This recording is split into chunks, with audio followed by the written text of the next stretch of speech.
Alors, pour ceux et celles qui se joindront à nous aujourd'hui, bonjour. Hello to everyone who is joining us just now. My name is Hugo Lapointe. There is interpretation available today in different languages. You can access this at the bottom of your screen. You can select the language of your choice. You should be able to see interpreting. Great speakers and all of you to this important webinar for a piece of work that Mining Watch Canada, EG Atlas, in collaboration with 25 communities of the Americas have put together over the last year. According to the World Bank and the International Energy Association, the planet, societies would need up to 3 billion tons of minerals and metals over the coming decades to assist the energy transition technologies. Batteries for electric vehicles, wind, solar power. This energy transition has social and environmental impacts related to the extraction of those minerals in different countries, different territories, indigenous and non-indigenous, throughout the Americas and in fact throughout the planet. But today we are lucky to have presentations from different parts of the continent throughout the Americas that will speak with us, that will present their respective realities on the ground of what this mining for the energy transition means for them. But first, please let us welcome Mariana Walker, joining us from Barcelona, Spain, as well as Yannick Deniau, joining us today from Mexico, but originally from France. They're both part of the EG Atlas team, the Environmental Justice Atlas team. Mariana Walker is a postdoctoral researcher at the Institute of Environmental Science and Technology at the Autonomous University of Barcelona. And Yannick holds a master's degree in geography at the University of Grenoble, France. And they both work for the Environmental Justice Project. Yannick, Mariana, welcome and thank you for joining us.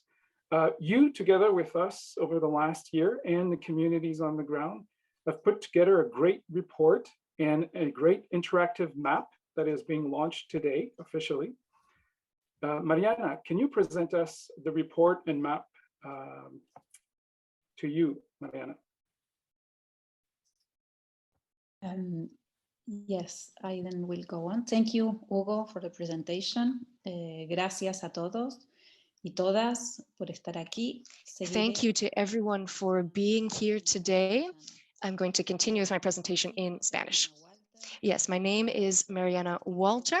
I am a researcher with the Institute of Environmental Science and Technology from the Autonomous University of Barcelona, and I'm here with Yannick Deniau, also a member of the Atlas team. So today we would like to be presenting to you this collaborative work and the report that has come out of it, what Hugo just mentioned. So over the past year, we have indeed been working with communities, different groups, organizations, researchers in a collaborative effort to raise awareness around the unsustainability and social injustice of all of the mining that is going on in Latin America and also throughout the world. But today I'm going to be focusing on Latin America. So today we are going to be sharing a report based on this collaborative work that was carried out, and we documented 25 different cases of a mining conflict and focused on 3 different minerals: copper, lithium, and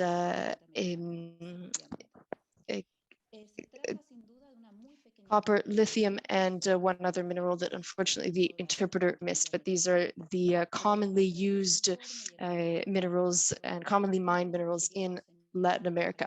As part of this collaborative work, we wanted to raise awareness around the sort of trickery and the lies behind the whole greenwashing movement.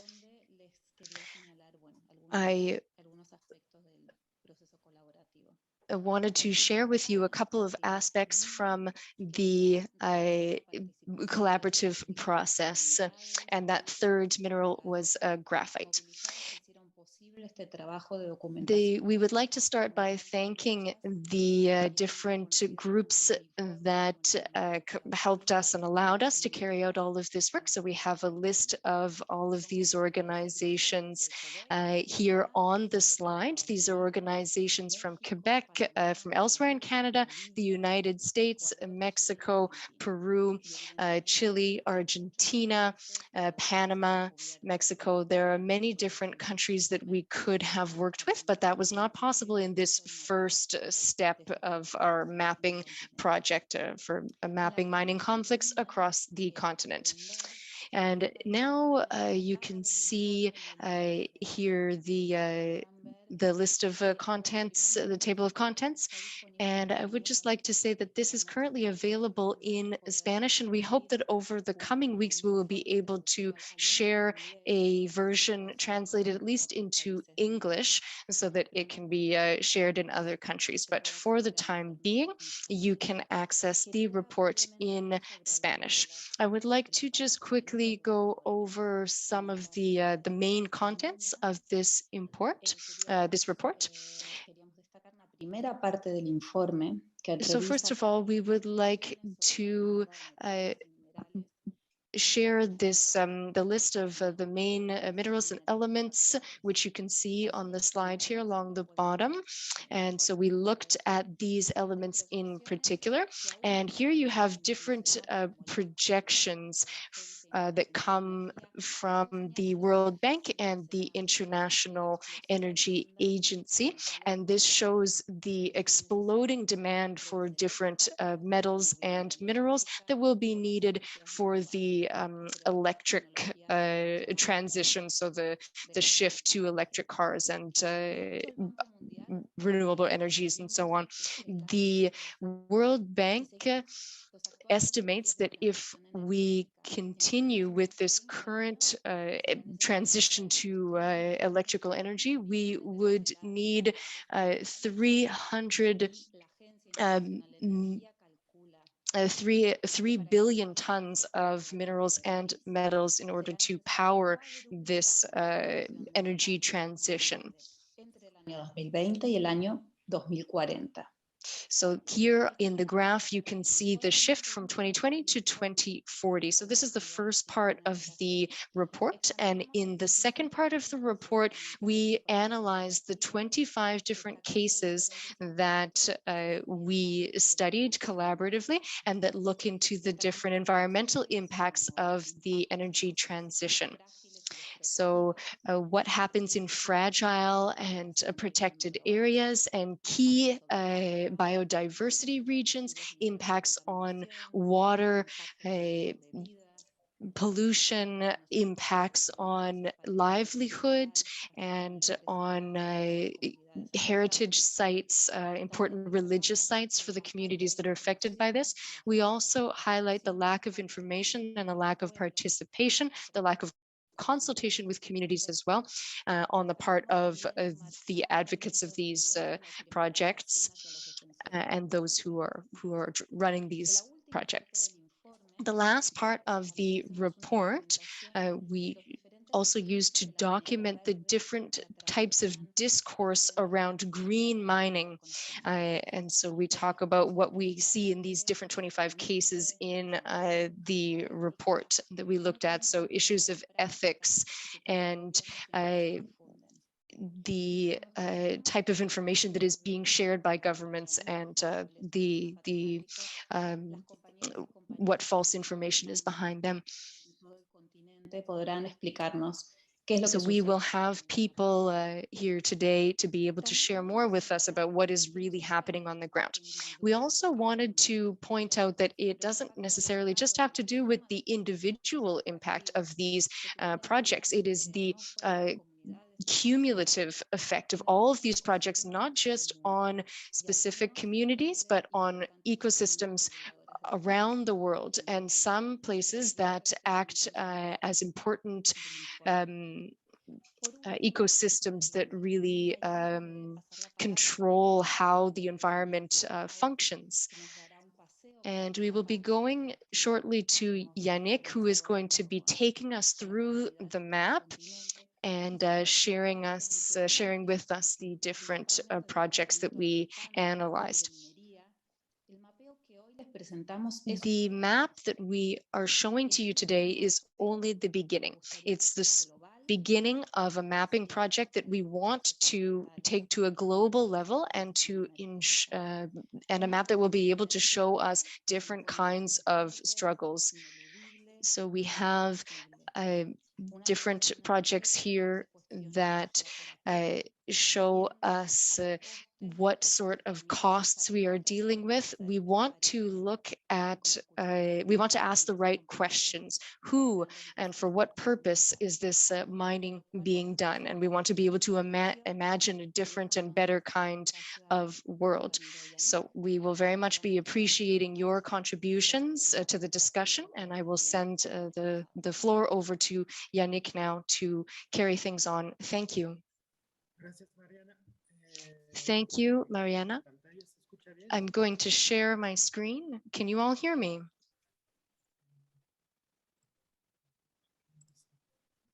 Oui. Ya, creo que ya se está compartiendo en la pantalla.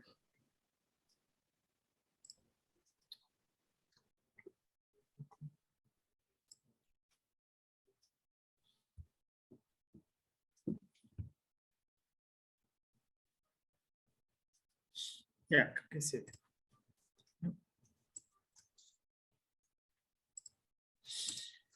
Pues para acceder al mapa, voy a quitar eso. Para acceder a este mapa interactivo. So in order to see this interactive map that Mariana just told you about, and we will give you the link in the chat so that you can get to it, and also at the website, so ejatlas.com, you should be able to find it that way. And then along the menu on the right hand side, or rather that's ejatlas.org, you'll be able to see all of the different projects in the menu, and then you can select the one that you would like to learn more about. So if we click, then it will open up this map, and you will see that, of course, there are more than 25 points, because in the end, this interactive map shows the 25 zones of or conflict zones that we analyzed, of course, across the continents. But on top of that, we also included in this map other cases that were previously documented, especially when we looked at certain cases that are particularly important. We wanted to include them.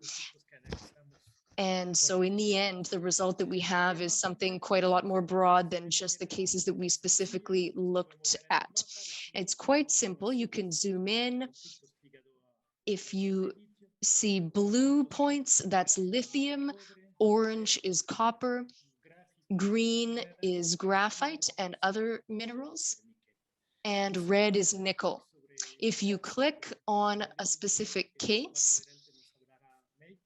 will be showing us shortly a little bit more about this, but for now, you'll see that you can access a description, and then you can open it up to see the entire information sheet. And then you can see all kinds of different information about the project, about the impact, the discourse around it, what is the mining company saying about this particular project. And then also we see, the contrast, of course, between that discourse and what is actually happening. And you have information that come from the people living in those regions and those who are affected. You can access the information in different languages. You can see on the left here. So it will show up in English first, but you, of course, can click on French, for example. This is happening in Quebec, and so we've got the information in French as well. That's how all of the cases work in this interactive map. And there's always a series of information plus the report itself. So you can click on that link to access the whole report on it. And then we've got everything once again in the different languages here. Here we have English, French, and Spanish. And then we also have a legend, and that will open up different cartographic information. So for example, things that come up in the report, here we have Ramsar sites. So we have, for example, the proximity to certain sites of important water sites, so Ramsar sites, for example, waters, or rather areas that have different environmental importance. How close is the project to them? You get to see that comparison, basically. And then another example, you know, is it near a protected area or so on? Esos casos también se encuentran ya en zonas And we see that many of those cases are in zones that are in a very stressful situation, so that the idea of being able to complete it with other layers of cartography, and so that also to complete, as Mariana said, with documentation of new cases. Unfortunately, the situation is much more concerning, and there are many more conflicts, and so that we hope that we'll be able to continue with this initiative in a collaborative way, so that we can continue this map of the Americas. But at some point, we would like to register what is happening in other continents where there is other new impacts and concerning situations for the extraction of these same minerals or other minerals. So that I'm going to stop here to allow our other speakers, and so that be able to show very well the question within energy, which is hierarchical, just trying to make this transition, which is dominated by the major corporation and mining companies, and this contradiction because of environmental and social impacts when we're trying to solve an environmental problem. And rather than going on with this, I will end here to turn the floor over to our other speakers. Thank you, Yannick. Thank you, Mariana. Congratulations on this important work. Before we go on to our next speaker, I would like to invite all participants to share questions that they may have in the Q&A section. And I would like to invite our panelists today to feel free to go in this Q&A section and provide written answers if you want. We don't need to wait until the end of the presentation to start answering some of the questions. I do also retain an important message from Mariana and Yannick that this work is representing a sample of 25 cases that are in the report. It's important to understand that there are many more cases, as it was mentioned. And forward, AG Atlas and other communities and partners will continue to document more cases. So thank you again, Mariana and Yannick, for this work. Our next speaker, I don't know if Val could put her on the screen, and May, you may turn on your camera if you can. There you go. Our next speaker is May Dagher. May Dagher has a degree, or degrees, I should say, plural, in literature and business administration. She was most recently a director of the Quebec Association of Pediatricians, a position she held for over 18 years. May is one of the spokespersons for the Citizens Coalition opposed to the Nouveau Monde Graphite project in the Lac Taureau Regional Park watershed in Quebec, Canada. It's a group that represents more than 100 families, residents, cottagers, and workers in the region. May, welcome, and the floor is yours to do your presentation. Bonjour, je me présente May Dagher. My name is May Dagher, member of the administrative committee of the coalition of those that oppose the Nouveau Monde Graphite and McKinney, and I, Dmitri is here with me, who will be answer your questions later on. But just before I start, I would just like to mention that this coalition of the opponents to the mining projects was created in 2013. It puts together citizens from different sectors of the Minnesota Saint-Michel des Clans, so that the objective of opposing the mining projects to be able to preserve the true nature of Saint-Michel des Clans. What we would like to do today is to testify of what we are experiencing concretely in the field with the sustainable destruction, an ongoing destruction, which is happening. So that before we go on, I'd like to have a disclaimer.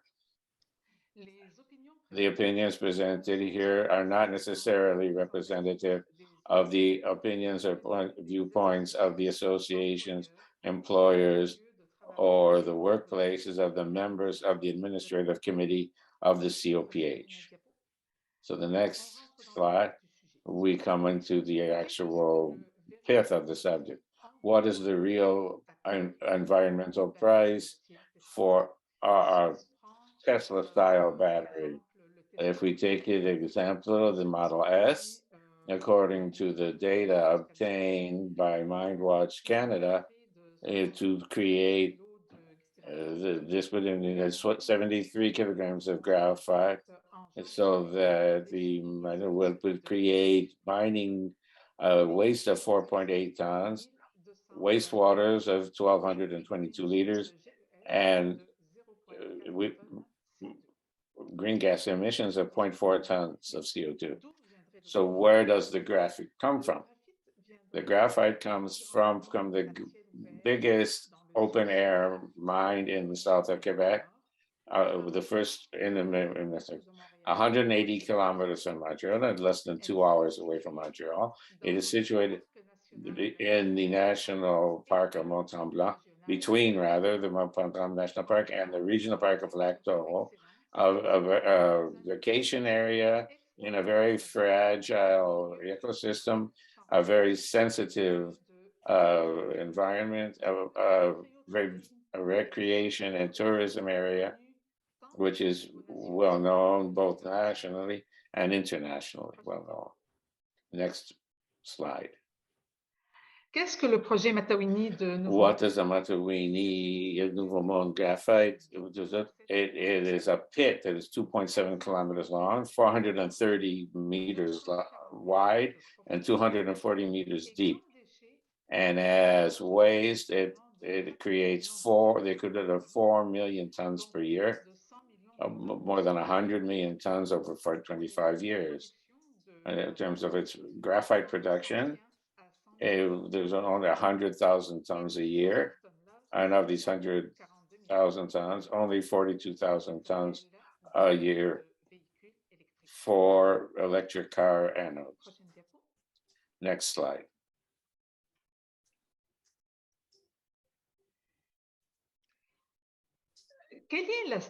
What is the strategy that Nouveau Monde Graphite has used to be able to sell this project, which finally will be in tourism and sensitive area in order to gild so that they present it as being a sustainable project one that is responsible to being clean and green. That is a fully electric mine.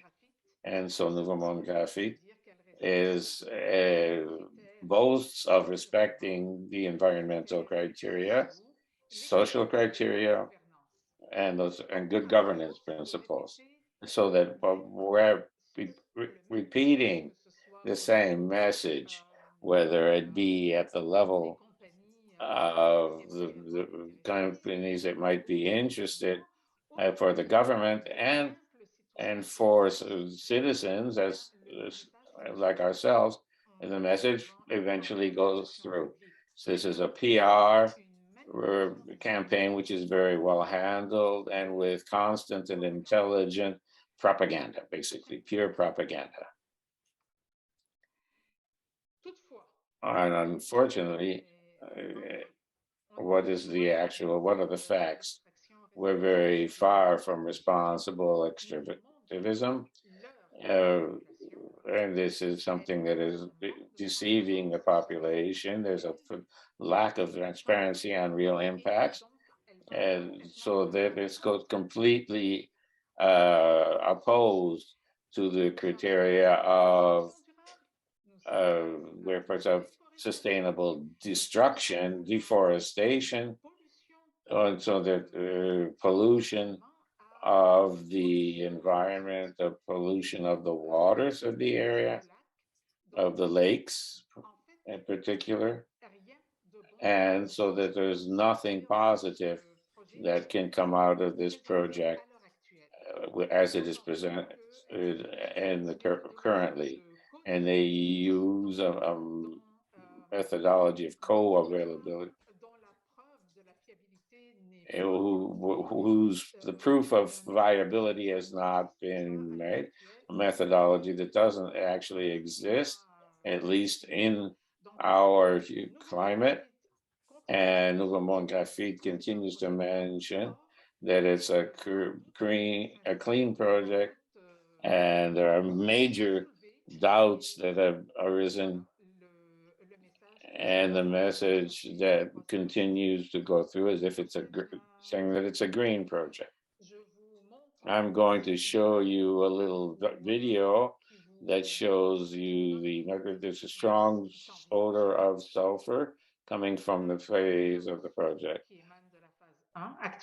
From phase 1, and the smell of sulfur. And this is a territory that is covered and that has been deforestation has been started, and the water from the wells that is used for the mine and the impact at Lac aux Pierres, which is huge. The neighboring and other wetlands will be impacted.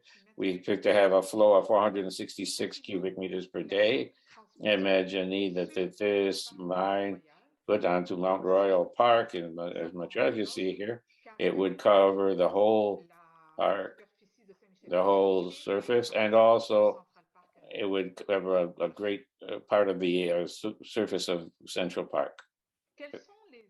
So what are the environmental issues that are ahead of us?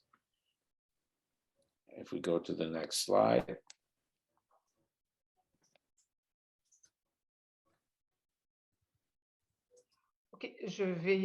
I'm going to go without the slides. There seems to be a problem with this. No, that's not the right slide. Here we are. So what are the environmental issues? There are a number of them.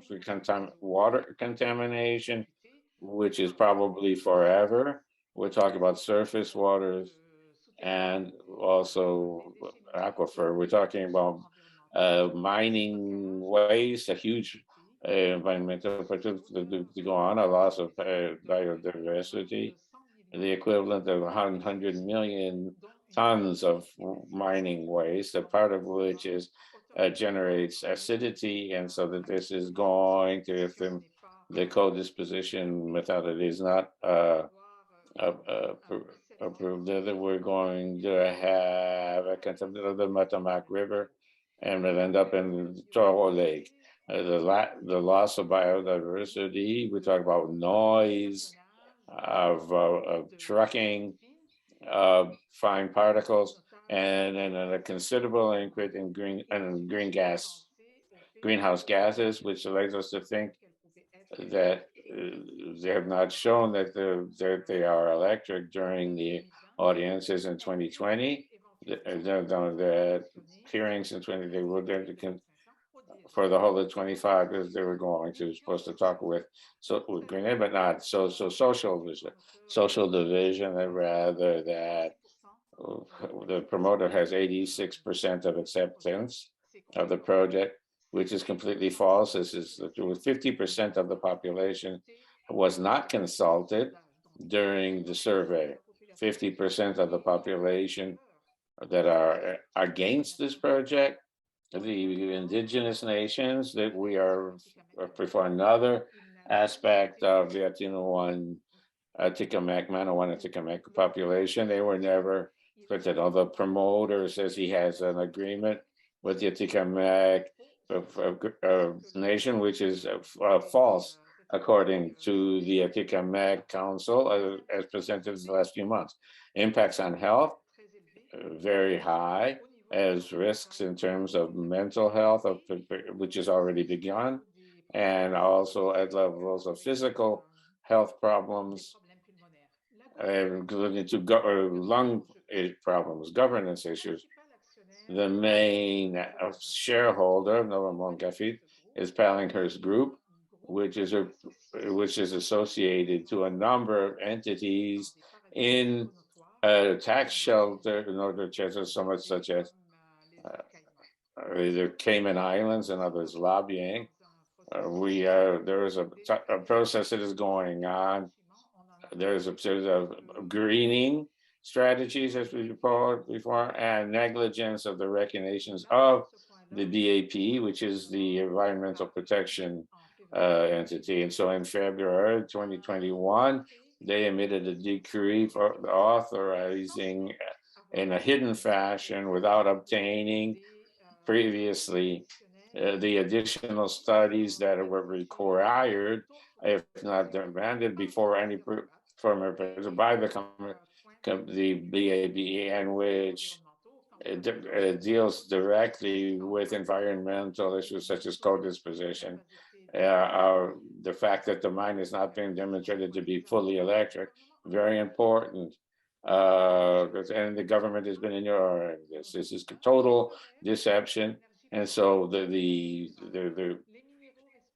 dream is sustainable, clean energy, responsible minerals, and an electric miner. What we have are mining waste, sustainable destruction, social impacts, and which has begun already with people who are leaving distress or anxiety, and people who are talking about dynamiting. This is real.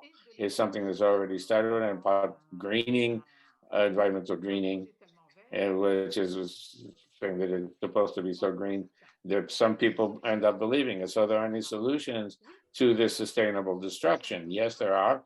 If we have the courage to take the decision to go forward on this, such as reducing consumption at the source, one of the 5 conditions, so that the electrification of transportation will have a better mining. And so this is something that they're going to do, to reconsider the legislation on mines, and those territories are incompatible with mining activities, to be able to control this industry better. Remember that this is the first time in the history of Quebec where we find in a tourist and sensitive with dynamiting and a pit, and the things that will go on forever, and to create a political for responsible consumption and production of strategic minerals. If the government wants to go head towards electrification of transportation, as citizens, we are not experts, we are only citizens. But these are possible solutions that we as citizens ask the government to established in order to diminish the mining impacts of the energy transition. It's extremely important. This is an example that can prove or show improvement at this level. We hope so. We wish so. And well, so thank you very much, May. I don't know, Val, if you could cue in Gary on the screen. Thank you. Our next guest speaker from Nevada is Gary McKinney from the Western Shoshone-Northern Paiute Nation, member of the Northeastern Nevada people of Red Mountain, affected by the Lithium Americas Thacker Pass project.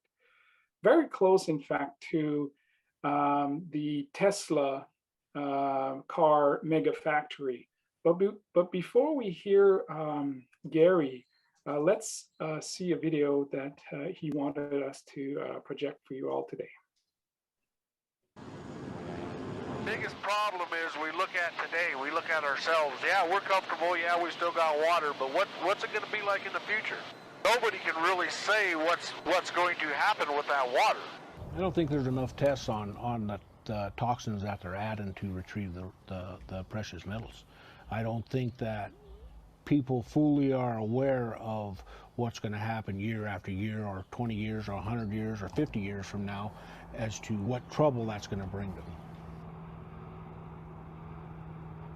The land, to me, is still 26 million acres of Nevada land still belongs to Western Shoshone people. That treaty has never been taken away. Understand the native people.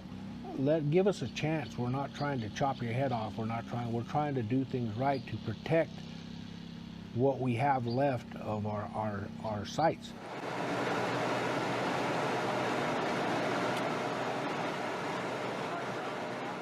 You know, where we're headed now to Nouveau, that these issues were raised. They were brought up by a lot of bands, and God's group took it to court. But where did we end up? But everybody knows as soon as mining's done, this is the remnants. This is what they leave behind.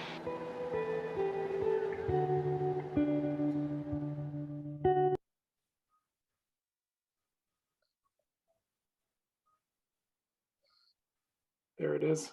So Gary, welcome. Hello, everybody. Thank you. Thank you, everybody, for allowing me this space. It's an honor to be sitting here among you guys, and I'm here to shed a little light on behalf of the people of Red Mountain, Atsa Kudakwa Winuwu. That's our tribal name, our tribal historical name known among our tribes and our bands. Out here in northern Nevada, we're facing off with the lithium mine project that was rushed through. The EIS, which is the environmental impact statement, was rushed through in a process that should be 4 to 5 years. It took them less than a year to compile enough research that they claim is enough to move forward with this project. And here we are. Along the way, we ran into things like a historical site. We are asking for recognition with our massacre site because we are descendants of one of the gentlemen that escaped from that. He got out of the massacre alive, the lone adult survivor.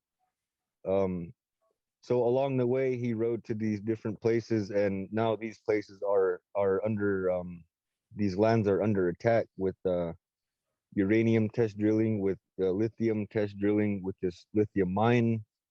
Thacker Pass will be the biggest lithium mine in the area, in the country, possibly the world.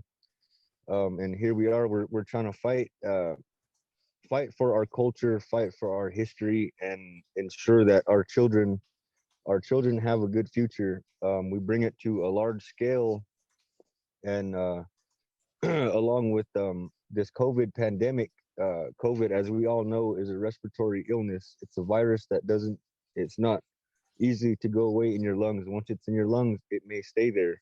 There's no conclusive test to say that this virus, COVID-19, is going to go away in the next 5, 10, 50 years. And so playing in part of our opposition, we're letting people know that this COVID virus, we're going to need this clean air. We need this clean air if we want to be living without masks covering our faces. We need to be aware that we're leaving this big scar on this earth for our children, for our next generations to come that aren't here yet, our grandchildren.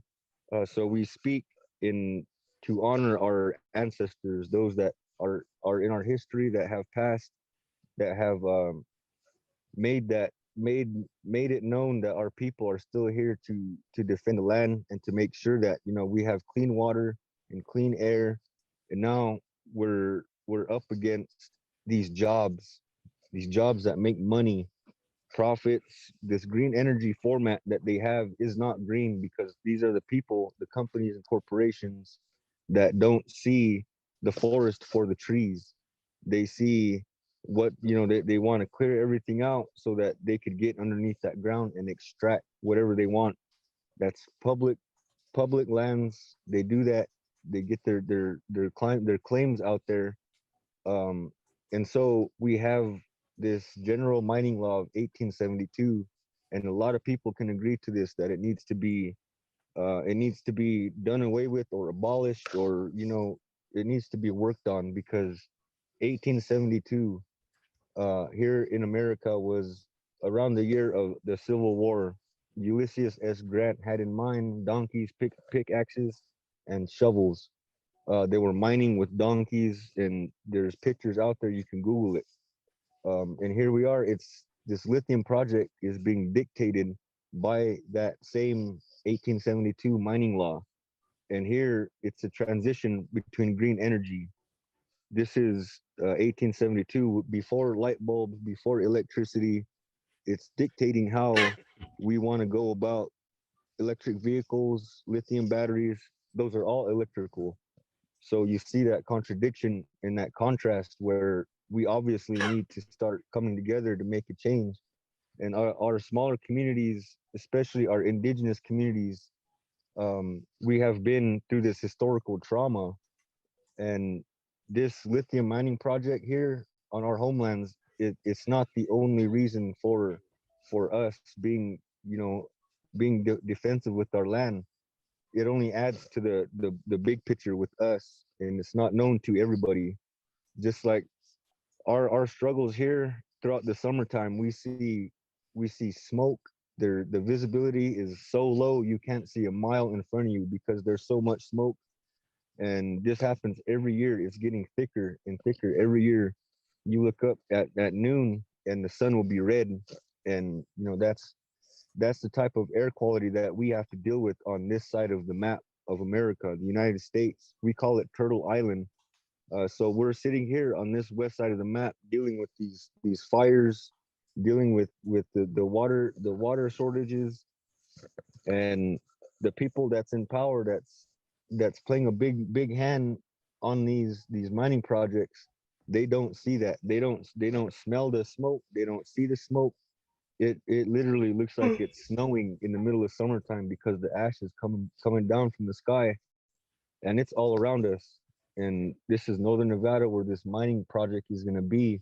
And I've said this in front of the NDEP folks that were operating over there in Washington, D.C., that we need to take care of this land, Mother Earth, because she has everything that we need to sustain ourselves: water, air, food, medicines. We have all that here. And it's hard to make that correlation, that connection between us and other people, because it's not known. We've had a gag order on us for so long now, and now this transition between green energy is a catalyst for a lot of our indigenous brothers, sisters, our relatives out there, like line 3, there's Protect Hockamway. There's a lithium mine in Arizona on Hualapai. It's a indigenous tribe. They're going through the same process as we are. Sacred sites going down, being sacrificed in the name of lithium. And here we are, nobody's saying, what we have to go through for you to have your cell phone, for them to have to be driving around with a Tesla. It's literally, the way that we see it, literally mining. It's a water mining project, mining water at 50,000 gallons of water per metric ton of lithium. Where are we going to get all that water from where we are? It's practically a desert out there, and people do their research. That's where lithium can be found, in desert regions. But the biodiversity there is still thriving. If you water the ground over there, there's going to be grass growing. And they plan to erase all that, along with our cultural sites, burial sites. There's things like as small as arrowheads, but there's things as helpful to us like medicines that have been helping us through this COVID pandemic, because we don't really depend on Western medicines to fix ourselves. We're the people that were here before Christopher Columbus that had it figured out. We had these medicines. We were one with this earth out here, and to disregard the animals, the human life, the birds, all of us, to disregard all of us in the name of profit, to hide all of it under the title of green energy is not right. It's not fair. That 1872 mining law right here in America should be the first thing that changes when it comes down to consultation with us Native Americans and a big money making corporation like Lithium America. To us, this land matters. We see the trees, the forests for the trees. There is a lot of life back there. There's these mountains and it's beautiful. Why should we put a big hole in the ground in exchange for that, so that people elsewhere can get that lithium?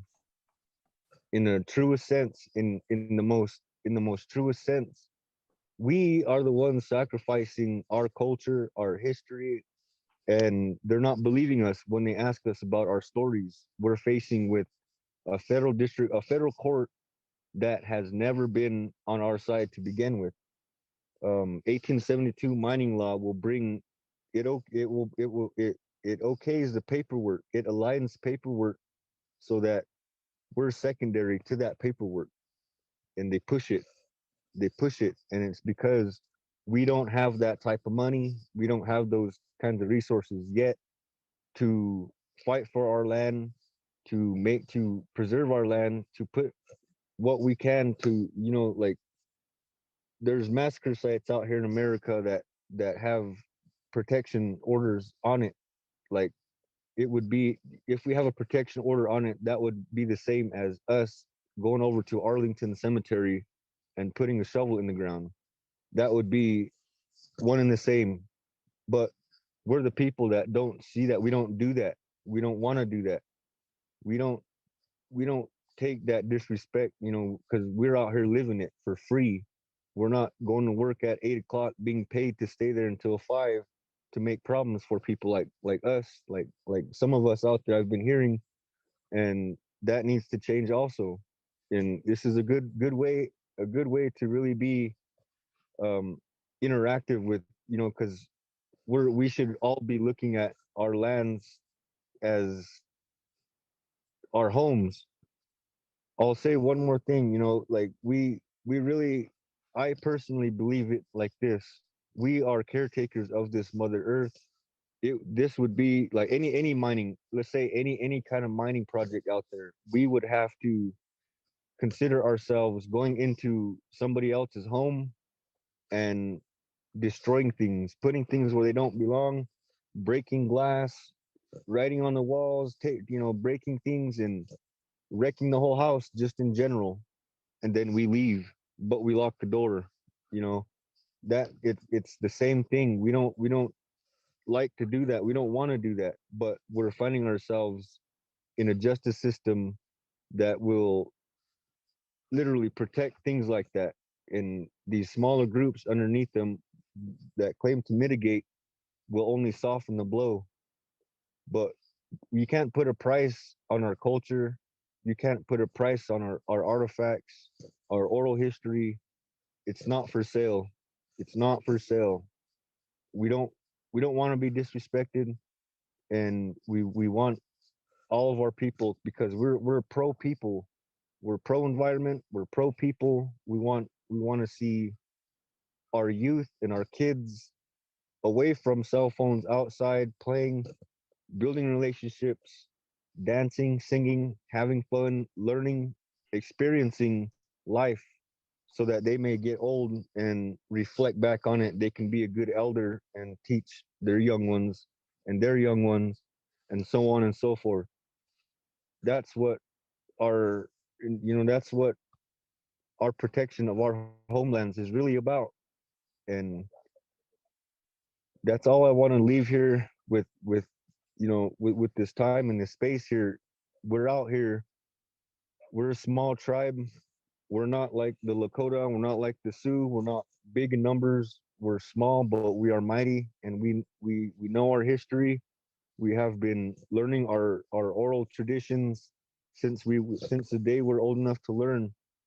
And a lot of misconception will be that our reservations where we are we don't hold water, but to us, our history says a lot more. That we were all walking on the same trail. We were all hunting in the same ways on the same lands, but at different times.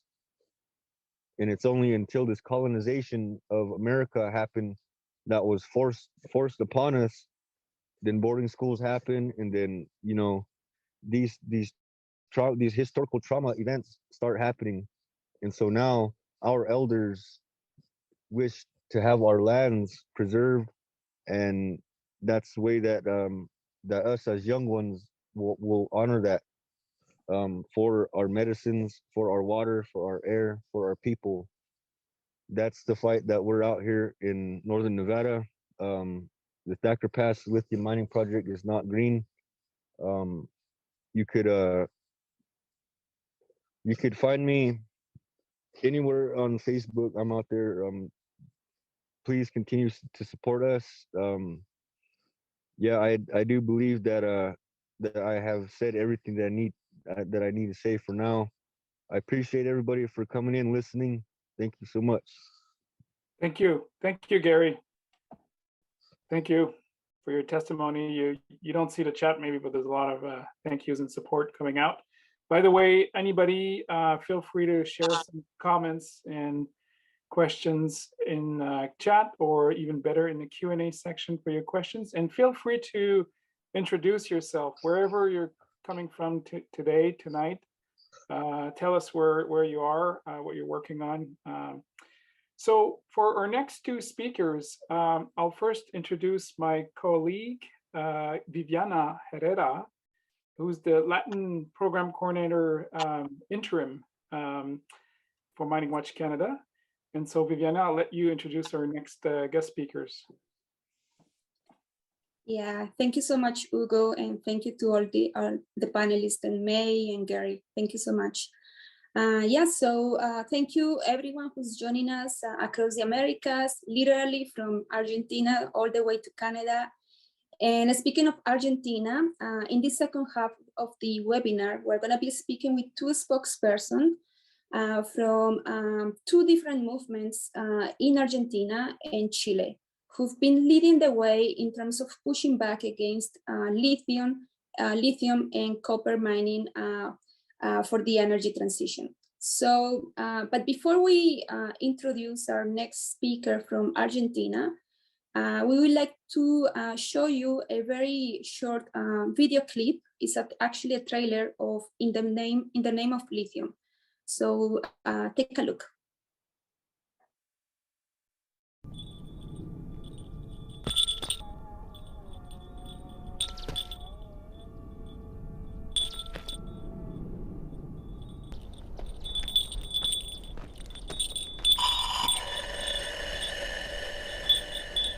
The salt flat is very important to us because it is our mother and it is part of our family.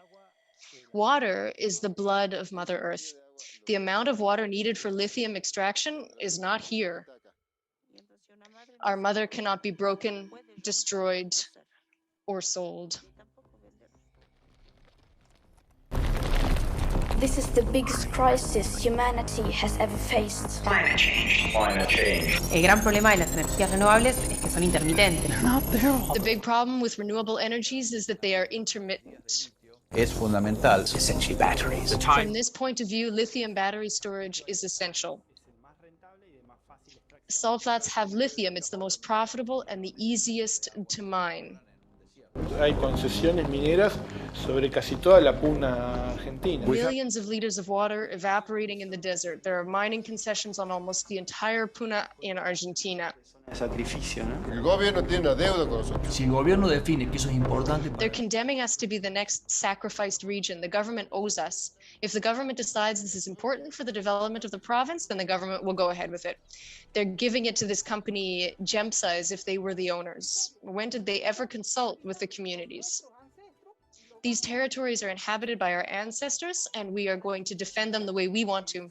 We're going to be here until the companies are evicted, until they leave. We're going to the extreme of let's cash in on this to save the other thing. But for whom? We're talking about humanity itself.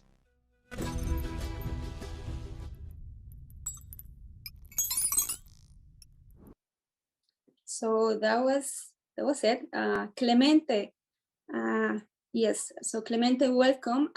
It was a very nice to see you in that documentary. So Clemente, I just want to make sure that Clemente is here with us. Okay, Clemente, can you hear us? ¿Nos puedes escuchar, Clemente?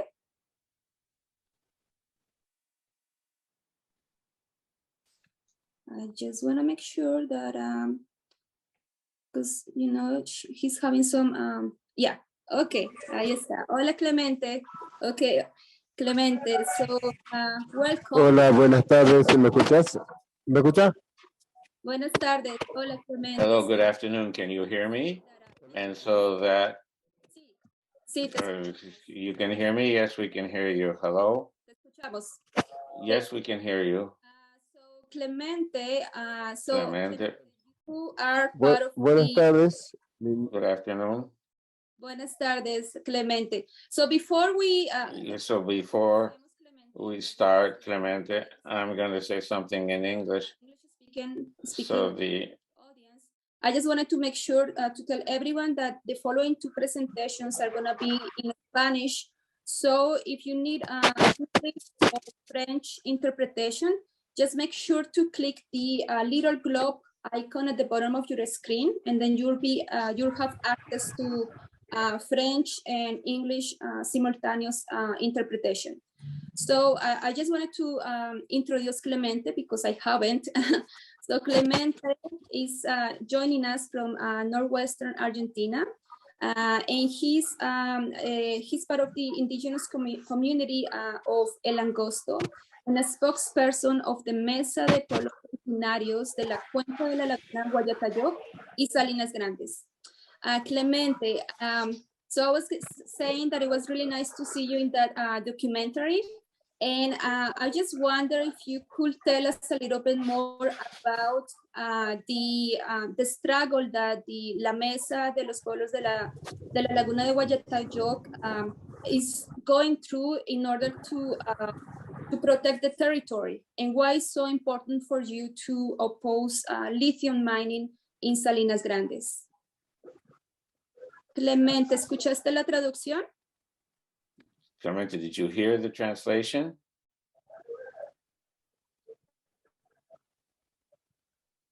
Clemente? Clemente? This is what happens when you are live. So, you can hear us? Puedes, adelante. So you can start.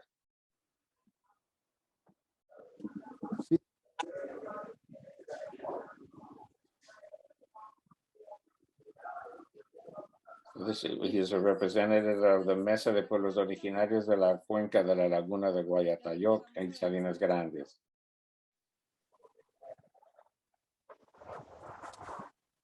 Bien, buenas tardes. Good afternoon.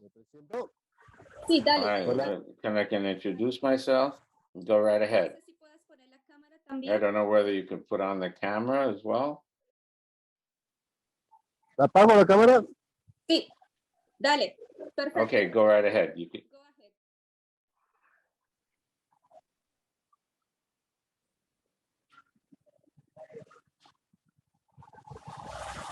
¿Comienzo? Sí. So should I start? Muy buenas tardes, mi nombre es Clemente Good Flores. afternoon. My name is Clemente Flores. I live in the southern Angosto and Cucuy in Argentina.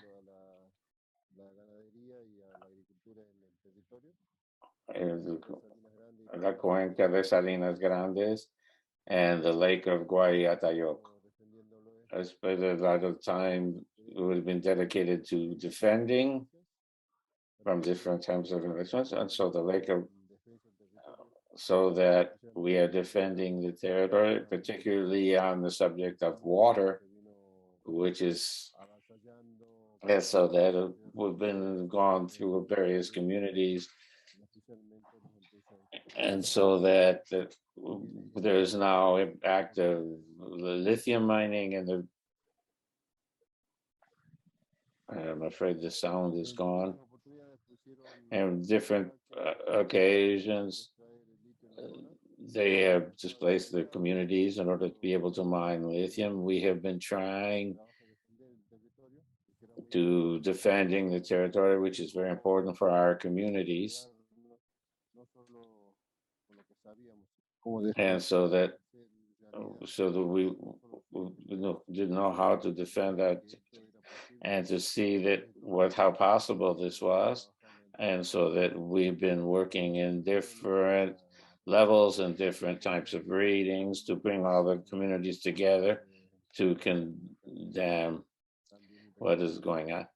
And we also been working in terms of micro aid in the defense of the territory.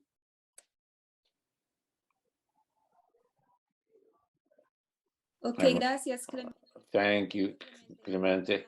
So maybe if you can tell us a little bit more about the importance of the reasons why you oppose lithium mining in Salinas Grandes, the reasons why it's so important for you to organize and mobilize as indigenous communities against the impacts of this sort of mining. Clemente, me quiero asegurar de que cuando yo hablo en inglés. I want to make sure when I'm speaking English, can you hear me the Spanish translation? Can you hear the translation? Sí, trato de que se tradució.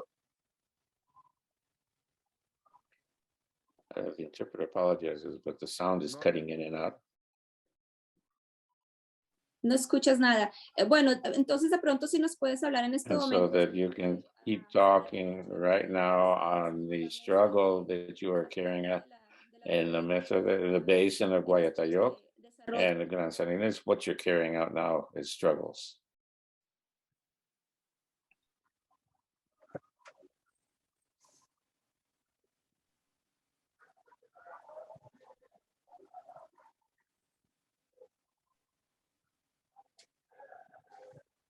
I think we're having some De la Laguna de Guayatayoc son 33 comunidades.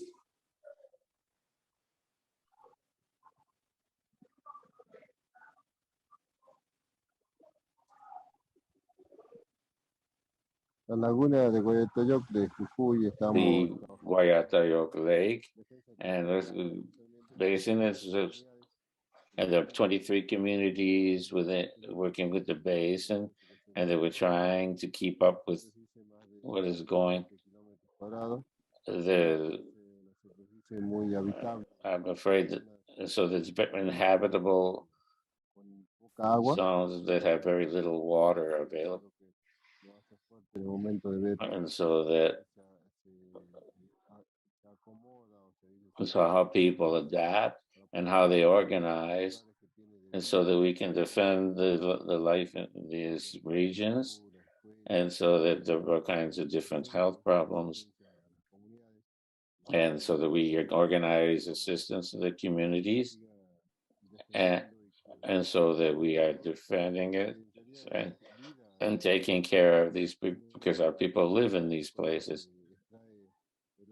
And so they come in and they mine the water in order to extract the lithium, and so that we don't want to see what is going currently in the communities, and so this is causing great concern. So that many people are opposed to the lithium extraction.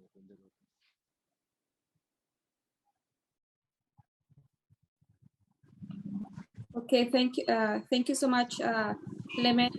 And I think that you make a really good point, right? That it's not so much about against lithium or mining, but it's more about the protection of water resources and water, because as you just said, water is life, right? Thank you so much, Clemente. I'm not sure if you would like to add something else, or maybe we can continue later on during the Q&A. También estos últimos tiempos. Over the last while, after the pandemic, there have been a number of more companies that are roaming the territory, and without actually consulting, without involving the communities. And so that we see that the police state, and so that has many forms of subduing the population and imposing what they want to do. And this is something that we find very difficult, and so that unfortunately there's political power is very involved, and some people have come back, so that in spite of the opposition of the communities.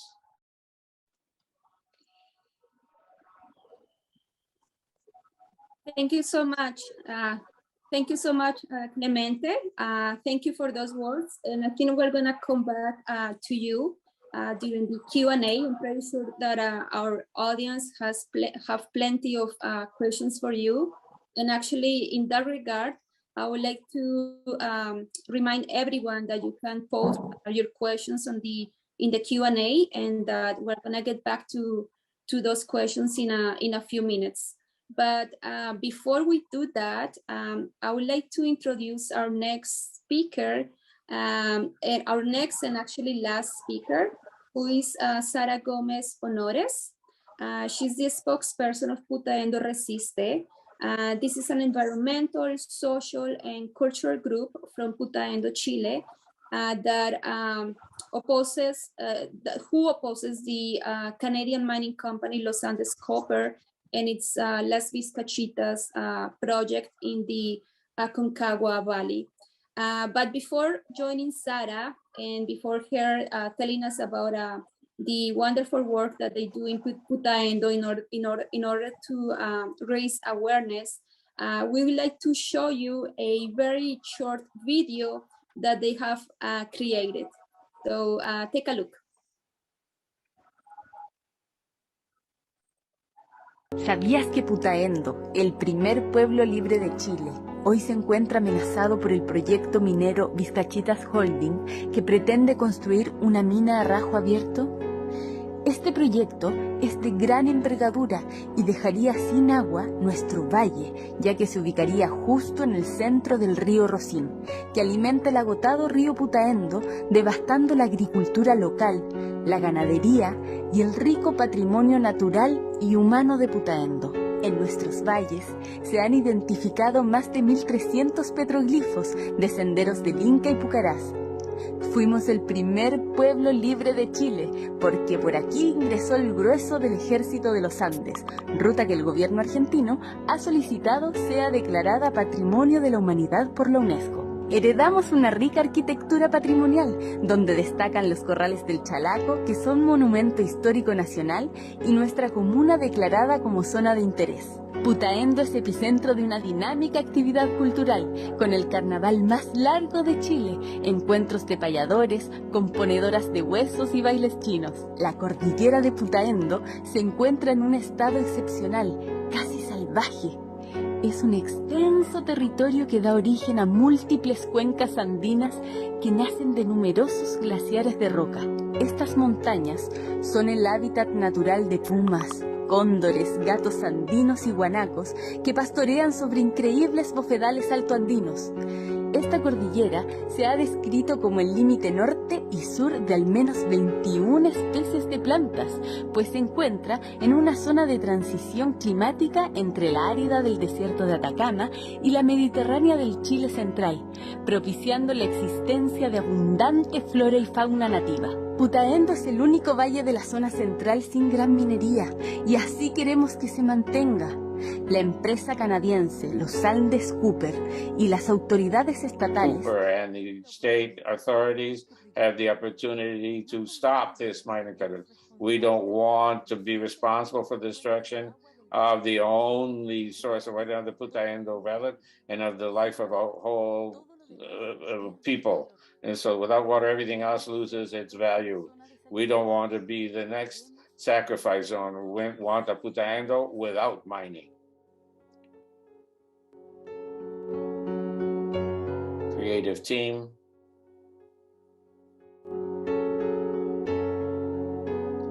We thank Sarah, welcome. That was a great video, very creative. I love it. Thank you so much. And I think that you really get a sense of what is at stake, right? So in that sense, can you tell us a little bit more about why Putaendo wants to remain the only city or municipality without mega mining? Bueno, hola, buenas tardes. Good afternoon. Thank you for this opportunity. First of all, Putaendo doesn't want to be, we don't want to become another sacrifice areas. There's so many of it throughout Chile, in the north, because of mining or because of hydroelectric, or there's all kinds of factors that influence these sacrifice zones. And so we mainly want to, Putaendo is resisting, Putaendo Resiste is an environmental organization, and so that for this, I've been involved with protecting the water for over 28 years, and so that I'm part of it. I've been in their meetings for many years, and we continue to participate with them because we thought it was essential to provide my experience as a leader of the water. So it's the water for human consumption, which is in danger, as well as for agriculture. So that, first of all, there was, the community, because of different demonstrations, they were carried out through Putaendo Resiste, along with many other organizations that all agreed to demonstrate against, and just recently there was a citizens participation where we all of the members having been in the Congress and in the municipality for the region, and so that to end this, and so that wasn't positive for the Putaendo territory. And the mining camp is already installed, and the actual the valley of the river, and so the only source of fresh water for the community, be it for small scale agriculture or large scale agriculture, it is the only freshwater source for human consumption. Entonces, it also, there are 7 drinking water committees, really 5 of us that deal with superficial discharge. We're at the basis of the mountain range, and we will undoubtedly be impacted by this mining project. And so that the authorities, the current ones and the future ones, they have not taken us into account at all. They don't care. We talk about these 5 committees. They're talking about this off flatlands. So not talking about water in depth, but it's 5,000 people that will be exposed during those 365 days a year. Will be exposed so that the source of water for human consumption could be contaminated with some spill of fuel or minerals or some landslide that could occur. And so there will always be with the danger that latent, so that our water could be contaminated. Many things that are very absurd that we've been seeing going on over time. For example, we are told about GDP, and we're told that this is what Chile lives off. But if you actually look into it, it's from about 5 to 10%, approximately 10% of the GDP of Chile comes from mining. It's not actually that much. They say that it is the base, the foundation of all of the state's social programs. They have to look at, where they're going to get the money from, but they can't do it. They say, but in truth, what's happening is they're sacrificing communities in order to get this money to then pay for social causes. So it doesn't make any sense. Here in the Putaendo Valley, the mining company, Vizcachitas, tells the community that they will bring in a lot of jobs. There is information on the internet, and it turns out that it's 1.3% what they are bringing in terms of job creation for the general population. It's not actually very much at all.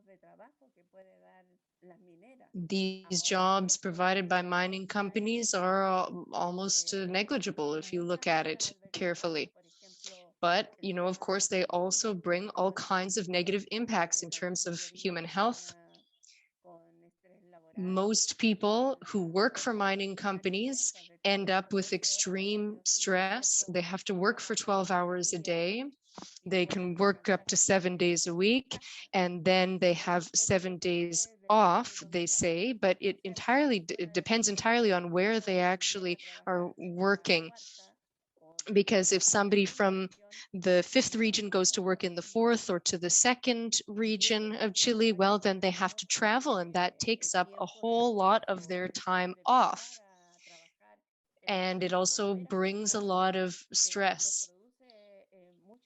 This fact that people have to travel around causes a lot of stress, and the way that they work is very controlled. They use GPS a lot of the time. These heavy trucks that they're driving, it has to be very clearly scheduled, and they are penalized if they go astray in any way whatsoever. So it's very difficult and stressful work, and people are underinformed about what these jobs bring. They're not as great as the mining company would have people believe. We've heard also from the other speakers this evening that, of course, there are all of these health problems that come with mining projects. It's not just the people working for them, but also the people who are close to these places of work. Illnesses caused by pollution, by sound pollution also. You know, the eyesores that are created and the effect that that has on people's quality of life, live in those regions. People are not you know, it's not like they're left not affected by these major changes in their environment.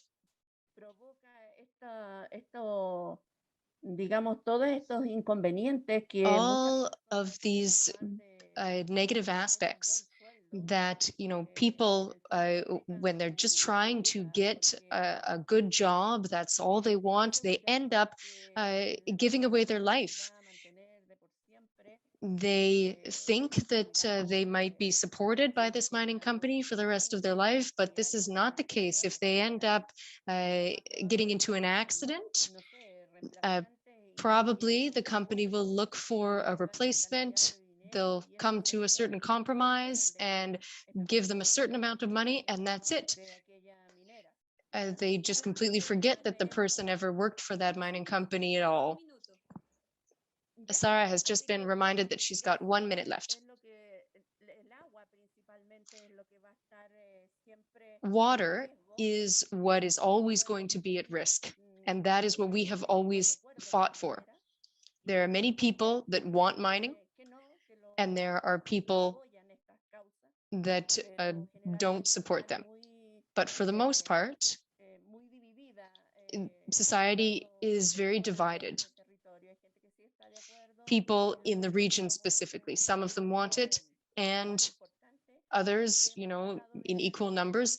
We are trying to share this information with the people who want mining. We're trying to teach them about the risks that come with water contamination and the risks that come with working for mining companies. There is no green mining in Chile.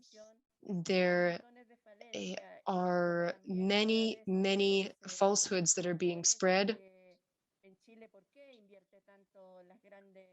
So why is Chile investing so much in mining? Well, it's because there aren't a lot of taxes to pay. It's an easy way to bring in money. You know, they produce tons and tons of copper. If they produce a certain amount, they don't have to pay for taxes, and then the foreign investors come and to work in Chile. So that's why there's this draw. All these people want to come to Chile to mine because it's very easy to get into this country as a mining company.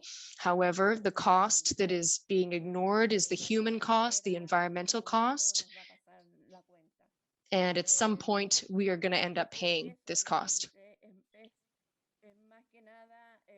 I think that what we need to be doing is standing up to these mining companies so that they do not pollute the water. And we need to make sure that, you know, for our own healthcare system, of course, we need a constant supply of clean water. And so I think that there is a huge contradiction in Chile when you look at that particular aspect here in Putaendo and in Chile in general. Yeah, no, that was great. Thank you so much. And I think that this is something very important to make visible, right? The human and social and environmental cost of supposedly green mining, right? So thank you so much for that. It was extremely clear. So thank you. So I think that now we're gonna move on. Gracias. We're gonna move on Thank now. you. It's gonna be a very, we're gonna go right to the point because we know that we're running out of time, but we really want to have this space. So I have a question to start. And this is a question for everyone, to all our panelists, May, Gary, Sarah. I think Clemente had to go because of bad connection. But the question is, if you know which banks or who is financing these projects. I think you already touched a little bit on this, but if any one of you would like to make a comment. Can you say the question again, please? Like, there's a question, this is actually in Spanish, and the question is, who is funding these mining projects? Where is the money coming from?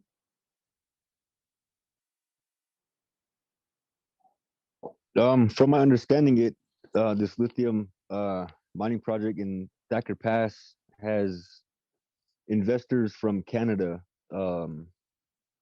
It's actually we're up against Lithium Nevada. Lithium America is a bigger company, I believe, and they come from Canada.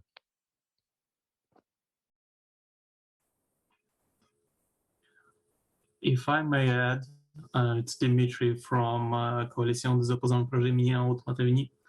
In the case of Nouveau Graphite, the financing came originally from the government of Quebec via its investment vehicle, Investissement Quebec, followed up by a group of investors who are essentially registered in an evasion fiscal paradise, offshore zone. And they are right now, the Bellinghurst Group, the major investor of the company. So it's unclear, it's really unclear where and what kind of money are financing this type of projects. And in fact, this raises a lot of questions about the proper governance of the company and other projects associated with the same investor group, such as Namaska Lithium. Thank you, Dmitri. Sara? Sí, efectivamente, por ejemplo, acá And the project on our territory in Canada, I have the major investors, and they're the ones that are making all the investments. And there's also major operators in Chile, for example, BBH3, Anglo America, Codelco. And so besides a number of smaller mining companies that are not as present, but they're the ones that make the investments. y les conviene porque en el fondo ellos are to their advantage because they pay very little, and so that Chile doesn't get much. So it's very convenient to make this type of investments in Chile. Thank you, Sarah.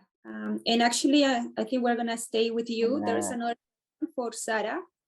And this is, as there are, the presidential elections are coming up. And so someone asked, what's the position of Putaendo Resiste in regards to the upcoming election, in regards to the protection of water, the environment. And, we know, as you already mentioned, that the government is very pro-mining, so. Extractismo de la minería. We, can I say the name?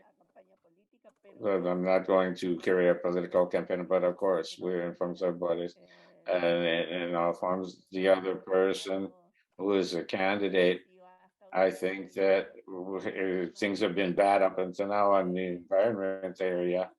I think there's a lot that we could talk about, but in this moment we can't do that. But I think it would be even worse if the other person is elected, the one who has a majority in this. I think that we have to be visionaries and see what is good for Chile in general. It's now, are we the ones that are being impacted in our territory with the mine companies and with all the deposits, but I think throughout Chile, I own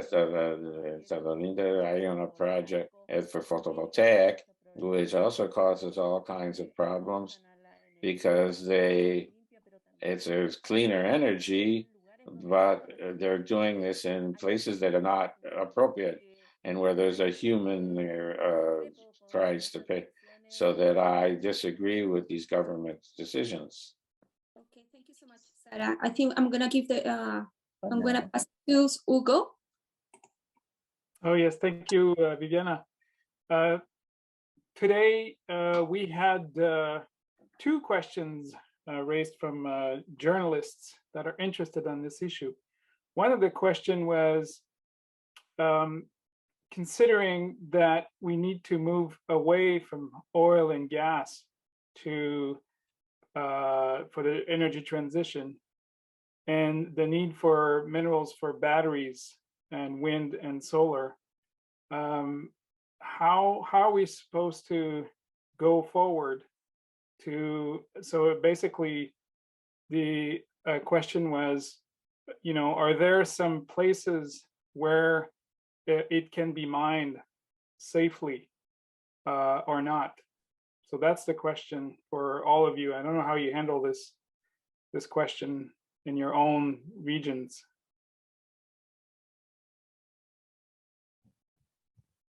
Yeah, this is Gary, Thacker Pass. With that transition, I believe that we we don't really need to be trying to solve one mistake for another. So when we think about these other areas that need mining, that, you know, I shouldn't say need mining, but if there was another area that was projected at being mined, it would be another community that would be feeling the pain, going through the hurt. It would be another community. So, you know, it's one of those things, you know, it's happening in our backyard. It's not always, you know, it shouldn't always be left up to the people in those jobs to decide for, you know, our livelihoods. Yeah. Thank you, Gary. Any other want to add to this, Sarah or Dmitri or John? We also have John Hatter there. Yeah, I'll let John speak. I think he wanted to add something. I'll just speak briefly. We're also in Nevada working on the Thacker Pass area as well, but this is a common problem. The different mines use different techniques in Thacker Pass. It's a clay deposit which would use a sulfuric acid leaching method. Other processes use a heat and other chemical techniques. The ones down in Chile and Bolivia we're hearing about, we're talking about water use. And so it's hard to find kind of responsible approach. The really only responsible approach is the one that's acceptable to the communities that are affected. In terms of the other piece of the question is also, it's important to keep in mind that there are things that we can be doing to minimize the demand so that we don't have this enormous pressure that's on frontline communities. Particularly in the United States, our transportation system is enormously inefficient in terms of how many people are occupying single occupancy vehicles. And we saw during COVID, enormous decrease in greenhouse gas emissions from transportation sector. So I think the commitment has to be to think about a more transformative process in our societies, not just about where do we get the next, where's the next gold mine, so to speak. So that's part of what we're working on as well. I just wanted to kind of put that out there also, that we have to look to other means besides extraction. Thanks a lot. Thank you, John. And if we could add, you know, we do witness at Mining Watch Canada in a Quebec or Canadian context that there are nations that have agreed, First Nations that have agreed to some lithium mines or nickel mines, but others that squarely opposed to it. So I guess part of the answer depends on the communities and the lands and that are affected. There's also in the chat box, there's a number of folks, thank you for all your sharing, that have yes to life, no to mining, have shared some so-called red lines, go, no go projects. My last question that I have, and it's a tricky question, and it's for Mariana, Yannick, and the whole research team of the EG Atlas for this particular project. The journalist asked, of all the 25 cases that you've researched and documented, which ones were the worst cases? So I know it's a tricky question, but the journalist had in mind, I'm just sharing her question, you know, given that we consume most of those minerals in the north, in the global north, Europe, North America, isn't it better that we mine it here than in the south? It's a tricky question, so I'll let Mariana or Yannick, maybe as researchers that have interacted with 25 cases. Today we had 4 featured, but there's more cases. So Mariana. Thank you, Hugo. First, to invite everybody to check the report, because we actually highlight for some of the main grievances and impacts, what are the cases that better illustrate some of these. Because I wouldn't dare to say which one is the most affected one, but you have some that are very violent against communities with very strong criminalization and police violence. For instance, you have others when you see that what's put at risk is really, really important ecosystems to regulate the climate or to regulate the water, or large questions about how some projects and the sum of projects in some areas like the salares, the salt lands, are only not affecting the specific place of the project, but the addition of all these projects are putting in danger the full watersheds, complete ecosystems. So it's not about the individual projects, but it's the sum of all these projects that really putting at risk communities, but really actually the full ecosystems and the climate itself. We are putting at risk with mining and deforestation related to mining the Amazons, glaciers, water sources. So it's about the big picture, not only the individual projects that also matter, of course. So I would invite to broaden the scale at which we are looking at the problem beyond the specific struggles. This is also the intention of mapping, to also show these overlaps with the areas of water scarcities, ecosystems, biodiversity hotspots. All of this is put at risk. And it's not only about us humans, it's about the nature more broadly. So, and I would also, regarding the previous question, the community speaking to us today, culture, of course, worldviews, full societies are put at risk. And these are also reflected in the map and in the report.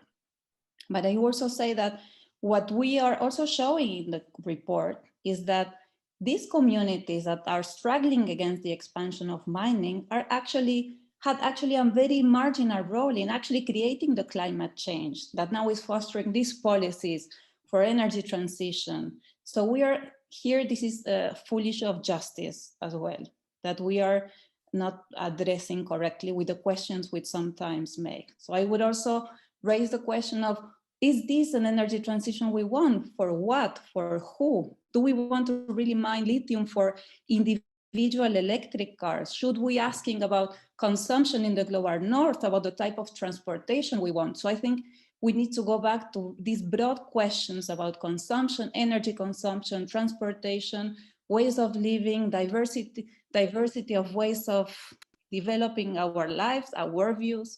So I maybe would like to finish with this broadening up of our approach to these issues, and also say that we are looking at mining here, but there's also renewables conflicts exploding everywhere in the global south, but also in the global north.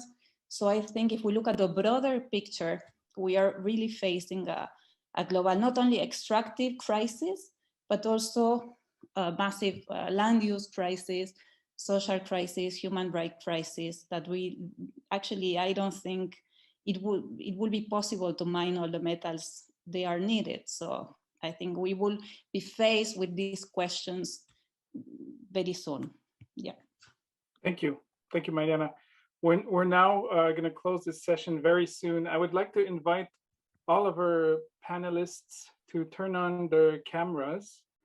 We'll say one last word before saying goodbye to our audience, and reminding also our panelists that we have another online social gathering after this one on a separate link that we'll send you by email.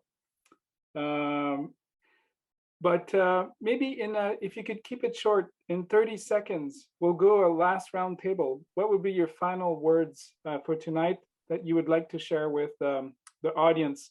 Some in the audience are solidarity people that want to support you. Some in the audience are government people that are listening to you. And some in the audience are industry people too. So who wants to start? Maybe we could do the same order we started, maybe with Dmitri and May for your case, and then we'll go to Gary and Clemente. I see he's not there, but Sarah after. So go ahead, Dmitri and May, your last few second word. Yeah, thanks for the webinar. Great panelists. Just maybe the final conclusion from my side, at least. Everyone who hears us today, just next time you see an ad or you're going shopping for a new laptop, new phone, new Tesla, if you already have one, just think about it. Look at the videos again that we showed you, and think what it costs to us. And that's all I'm asking you to do. Thank you. Thank you, Dmitri. May? Un message que nous pourrions envoyer. The message that we could use and send to the government, that we could send to the government, is to respect the voices of the citizens when they are expressed, to take into account their concerns, to do things in such a way that we control the mining industry and not to destroy the delicate areas, places that are totally incompatible with mining activities. We are living through a drama.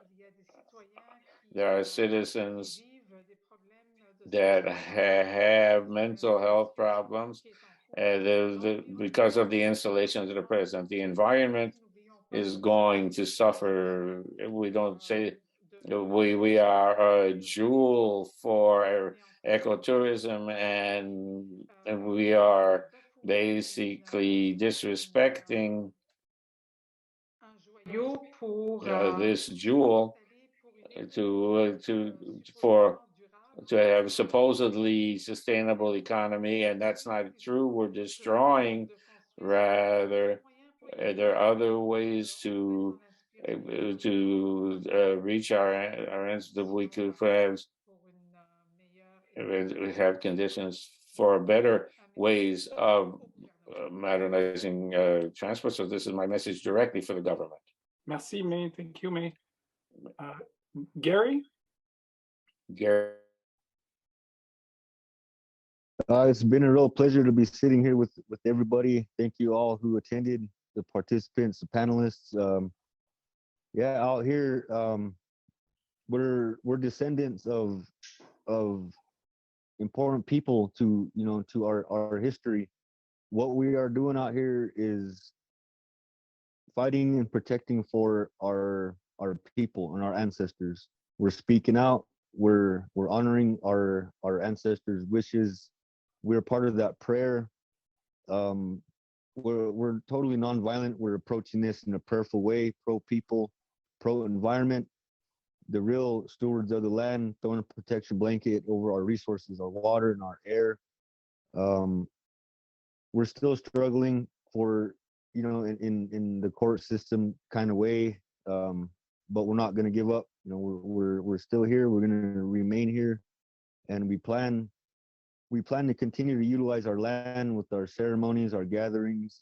We're going to continue to teach our youngsters, our little ones, our children. It's for the kids.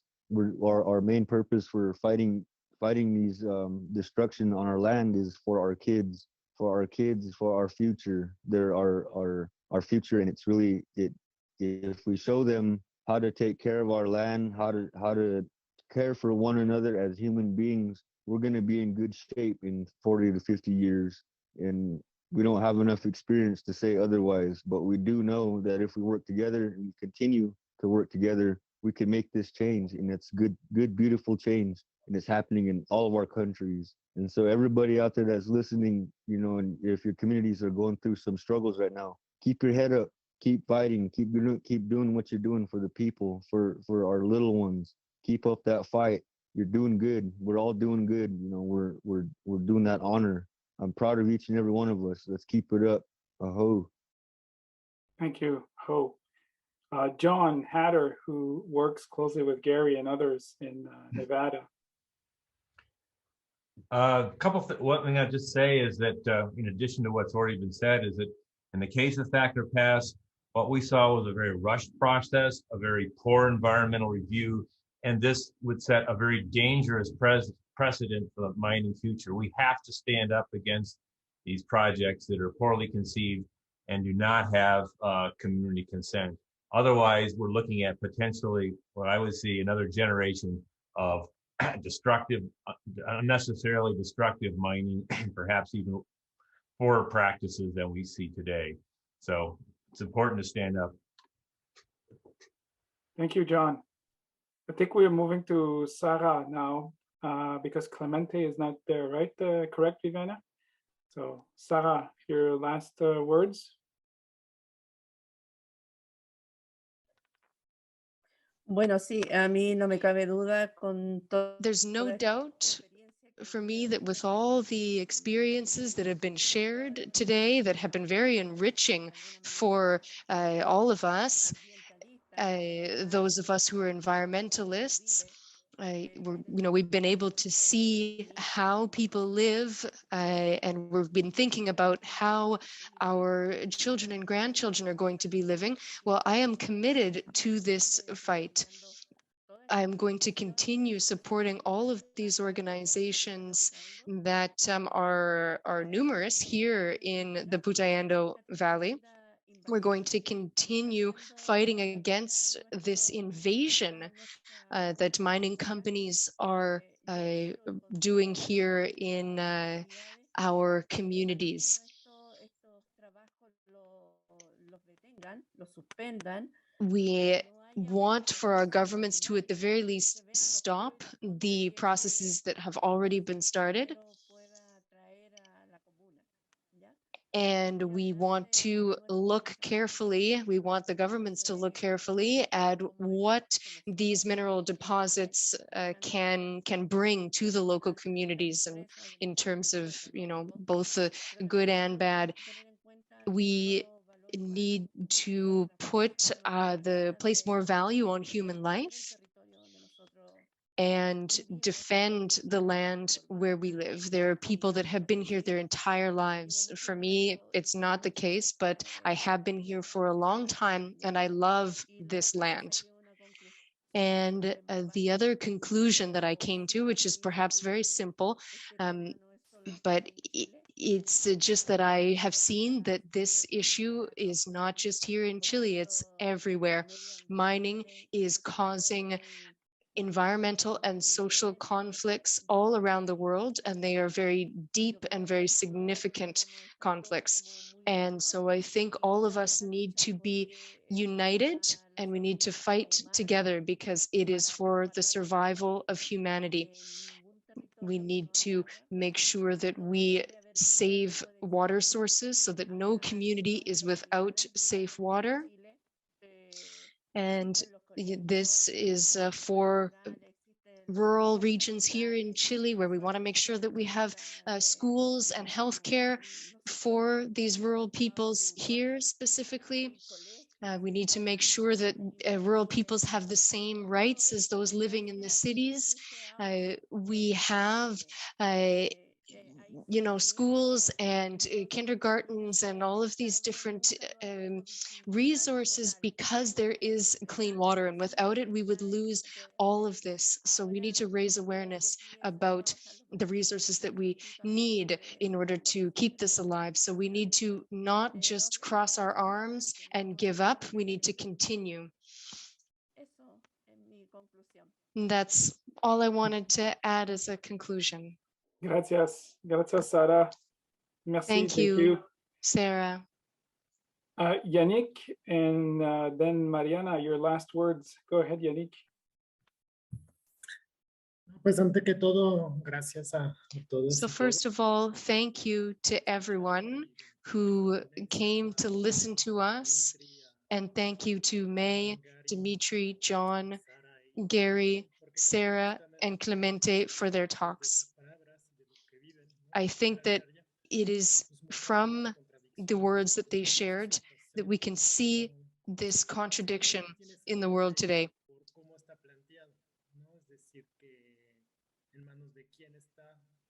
So we are asking these questions now about whose hands is this in? Whose hands is the power in? Who is this for?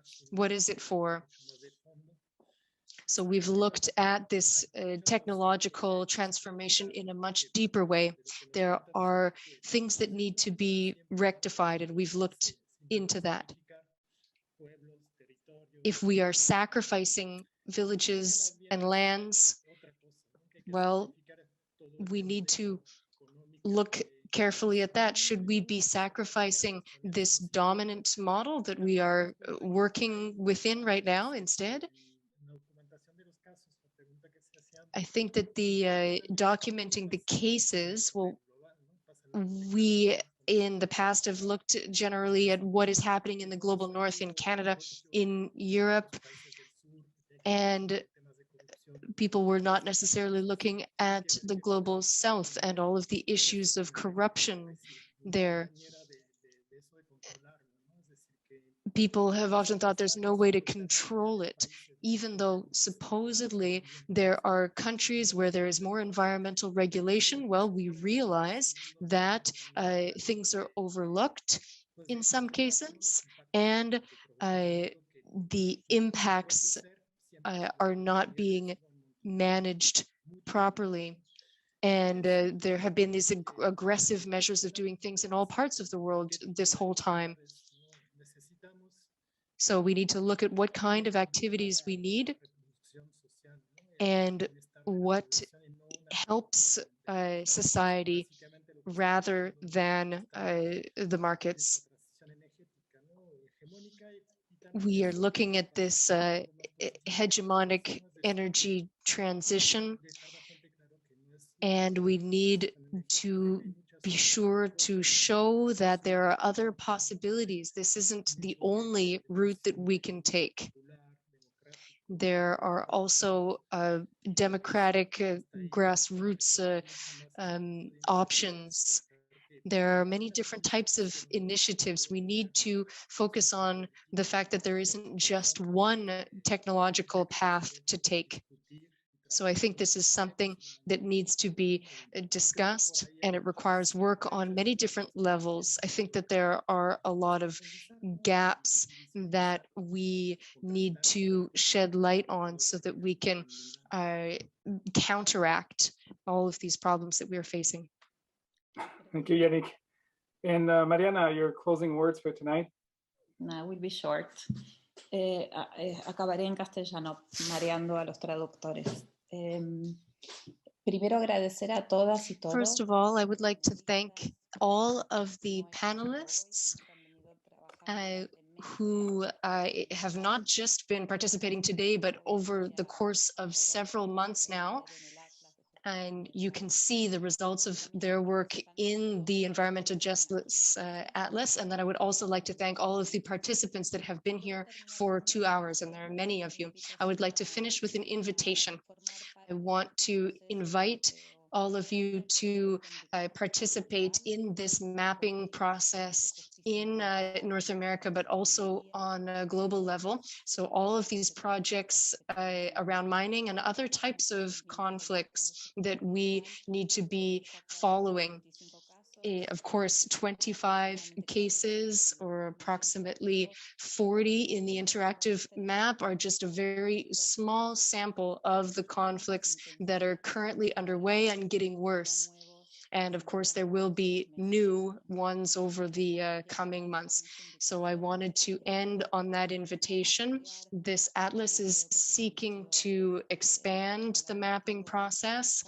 And we want to do this collaboratively, continue to be collaborative in this work in Latin America and elsewhere in the world. So if you would like to be part of this process, you are extremely welcome. And thank you very much. And we also invite you to consult the report that is in Spanish and will soon be in English. And the interactive map is already in several languages.